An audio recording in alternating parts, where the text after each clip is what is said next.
Todd Simpson was new in town. He'd moved after his father got transferred to the sales office there. Since Todd was used to his old buddies in the previous state, he knew he would have difficulty making new friends. Before we continue, please take some time to subscribe to Daily Dose, like, and share this video with your friends. He was put in a new school for boys and girls within a week. But Dad, I barely know anyone, and I need time. He begged his dad. Just look at my face. Who would want to make friends with me when I'm like this? Mr. Simpson encouraged Todd and took him out shopping for school stuff.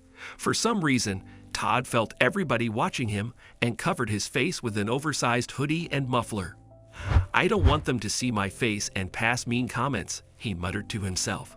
However, an incident in the woods helped him overcome his fears and realize that appearance doesn't define someone's personality.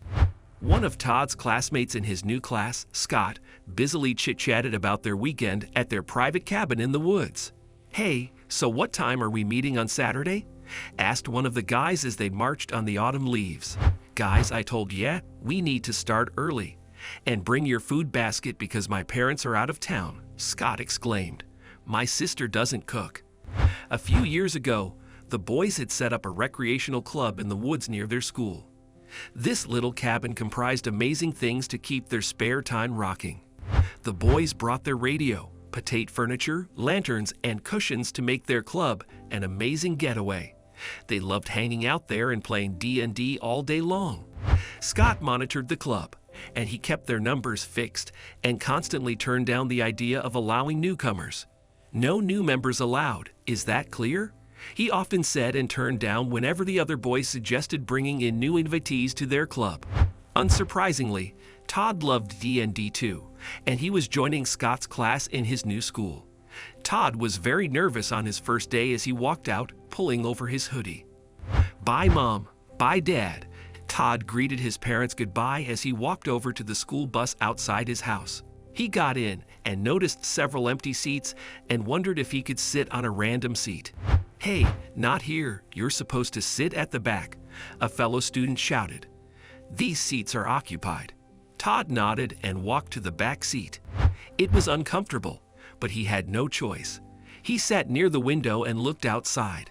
For some reason, he felt uneasy as he stared at the bus's convex mirror. "I don't want him to see me," he mumbled, though the mirror was far from him. He pulled his hoodie closer to his face as he got down from the bus. He didn't stop for anyone and hurried to the roadside so that nobody noticed him. "Hey you, are you a newcomer?" Todd heard a gruff voice from behind. "You in the hoodie? Stop." Todd was anxious and walked faster. He didn't seem friendly and mostly looked lost, and anybody looking at him for the first time would suspect him of doing something wrong. The boy walked into his classroom and immediately took the last unoccupied bench. The class filled up soon, but Todd didn't lift his head to look. "Don't you think we saw him a while ago?" a guy spoke. Todd didn't bother and put his head down as though he was texting on the phone. Of course, cell phones were banned in the school. The teacher entered the classroom, and while taking the attendance, he noticed Todd in a still position. He paused and called out to him. "Todd Simpson, is that you? Come here, introduce yourself." The boy was nervous and moved from his seat, shaking. "You, young man, you're not allowed to conceal your face and wear long hoodies to school," the teacher told Todd. "Take it off, will you?" Todd was uncomfortable and mumbled under his breath. But Mr. Wilkins, I can't," he muttered. The teacher's intense stare frightened Todd, and he slowly took off the hoodie. "Oh my God, what is wrong with him?" The students chorused and froze after seeing Todd's face. Mr. Wilkins interrupted the students and explained that Todd was just a fellow student like everyone else. "He's not an alien, people. He's one of us," the teacher announced. "It's just that he has a genetic condition called vitiligo. I suppose you've learned this in biology, didn't you?" Mr. Wilkins explained to the students. "Make friends and remember, he's one of us. Is that clear?" After the class ended, Todd went out for a break. Since he was new in class, he never talked to anyone. Just then, Scott's gang walked past him to their locker. "Hey, a small change in the plan." Since it's Friday today, let's go to our clubhouse and play D&D and continue tomorrow, Scott exclaimed. Todd was thrilled and couldn't believe his ears. D&D. Oh, wow, he mumbled and approached Scott's group. Todd loved D&D and had spent long hours with his pals in the other state. He marched to the boys, assuming they'd be welcoming. Unfortunately, he was wrong. Hi, would you mind me joining you for D&D? He asked the guys, but Scott chimed in and told Todd that their club was private and not for newcomers. It ain't for freaks like you, he shouted at poor Todd, who looked surprised. The voice seemed familiar, and he realized Scott was the guy who had called out to him in the morning. Todd understood it was a no from them. It's fine. It's not the first time I'm turned down. I'm getting late. Bye, he said and hurried past the guys. He suddenly missed his friends who always took a stand for him against his former peers that bullied him in the old school. He was upset and didn't want to take the school bus home. Since his house was just 2 streets away, he walked home. He was also frightened that the boys would ridicule him on the bus. Moments later, he heard a couple of boys screaming in the woods. It came from the spot Scott and his gang had their clubhouse.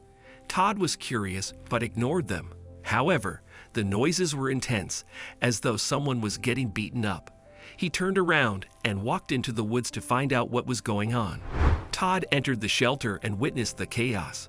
Some senior boys from school had barged into the boys' cabin and ruined their things. Hey, back off. Scott, over here. Hold him and push him down, Todd shouted. The senior boys turned toward Todd and threatened him. If you don't want to go under the bandage, back off, chap, a guy bellowed. Todd was furious and demanded the senior boys leave. After witnessing the nonstop chaos, he marched to the guy that looked like the gang leader and punched him right in his nose. Unsurprisingly, all the boys jumped on him, and for the next couple of minutes, Scott and his friends tried to save a screaming Todd from the gang. Todd was beaten badly. At this level, I'm scared we'd have to leave you at your aunt's place, Mr. Simpson yelled at Todd. He was worried. You'll never make any friends like this. That evening, after the incident, Todd was relaxing at home, working on a puzzle while watching his little sister. Suddenly, he heard the doorbell go off.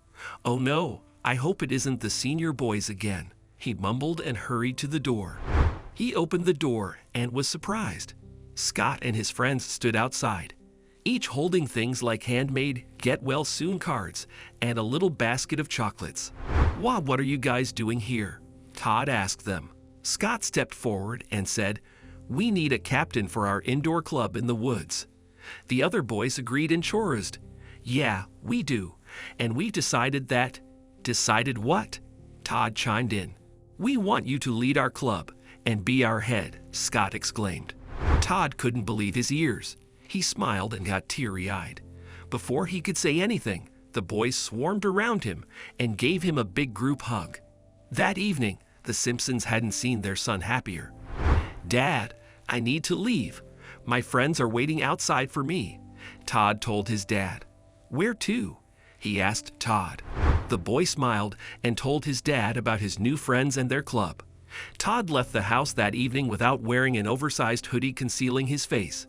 He was proud of himself and realized that appearance doesn't define a person.